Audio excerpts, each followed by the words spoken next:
So today we're going to be doing an unboxing of the Harry Potter Death Eater Rising game. So let's go ahead and get started. Actually, before we do that, a little bit of magic.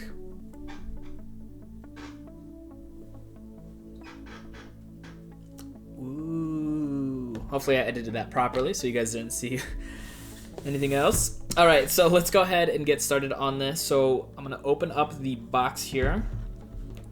I'm struggling. Don't mind me.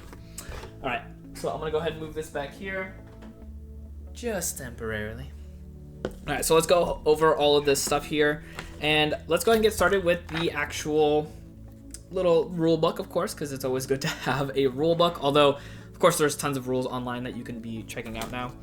So that is nice and dandy over there. And then we're gonna start off with kind of like the base of the game here, it looks like.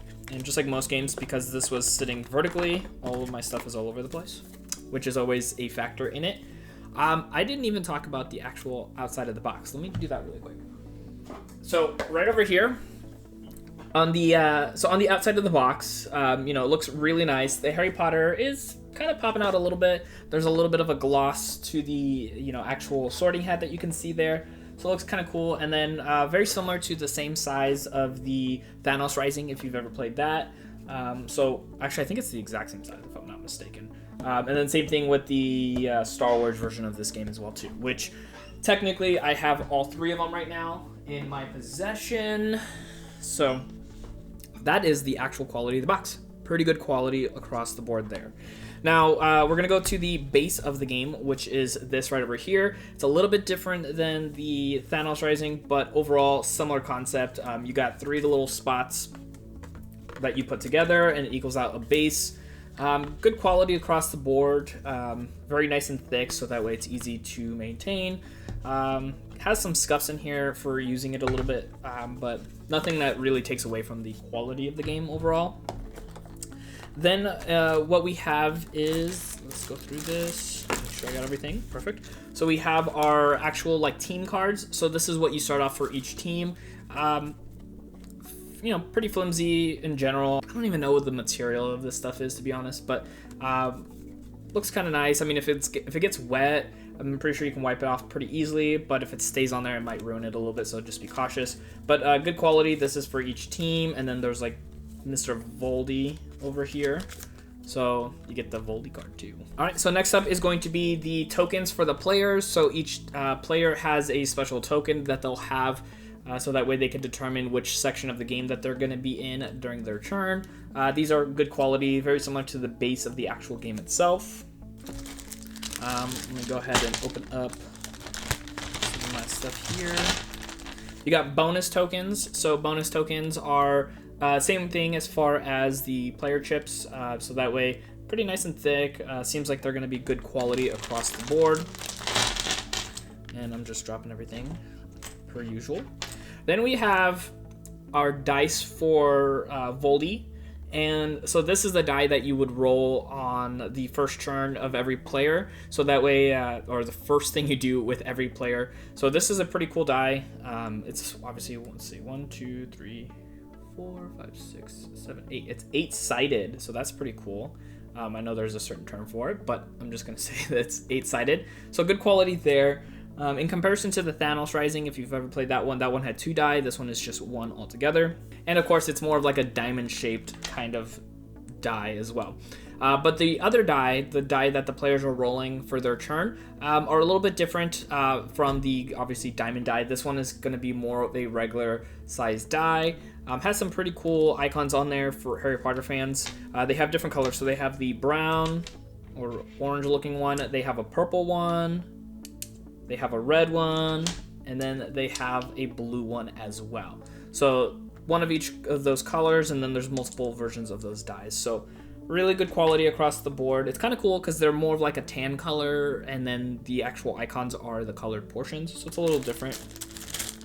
So then we move on to the damage. So damage, very similar to a lot of other games. It's going to be the red cube. Nothing too crazy special, just pretty much the same thing.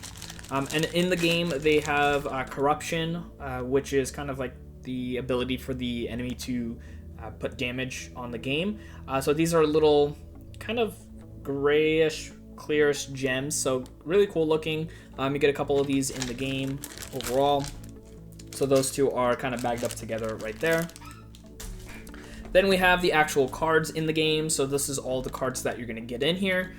So the backside of the player cards are going to be pretty much saying Harry Potter, Death Eater Rising with some wands crossing right over there. And then there is quite a few of them in here. So these are going to be the good guys and the bad guys together. So you can see like Voldy has the same thing on the back. So there's that. And then you're going to have the location cards, which these are going to have the that icon on there, which I'm like drawing a blank. My wife is going to get mad at me for not remembering. She's the bigger Harry Potter fan. But these are going to be for the locations. So on the front side of this is where they're going to be placed on the board. They have some information, and then they have it where you can put those corruption gems, those gray ones that we talked about earlier, so that way they can get tallied up. So these ones are pretty much the exact same size as the regular player cards, so there's not going to be too much of a difference. Just making sure that they get pulled out, obviously, before the game starts.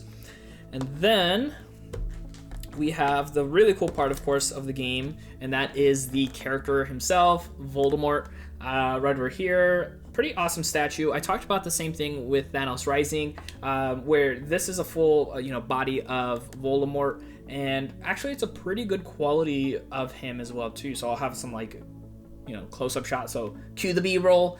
The base is really nice as well too, so he's going to stand pretty firm. He does get moved back and forth quite often, and then his detail is nice. I mean, he's mainly in a robe, so you're not going to see much else, of course, but overall pretty good quality. Even if you're just looking for the figurine, if you can get the price of this pretty nicely, it's actually kind of worth it, not gonna lie. Now as far as the insert goes, I'm going to show you here. So the insert looks pretty good as far as usage when it comes to spacing, because sometimes board games can come in and there's a lot of extra space. Sometimes it seems unnecessary, but here it looks pretty good. Just like some of the other games, having this vertical is going to be a little bit tedious if you have the cards not either tied up together or in a baggie, because they are going to fall all over the place, which happened when I opened this up. But some of the other stuff stays in here pretty nicely and doesn't get moved too much. But overall, pretty good across the board when it comes to this. Now, if you are looking to purchase this game, I'll have a link in the show notes down below. You can check that out directly from Amazon. But if you already have the game and want to continue to support this channel, I'll have my Patreon link in the show notes as well. Now, if you want to continue to watch some more unboxing videos, click on this video right over here. My name is Dennis, and I'll see you in the next unboxing.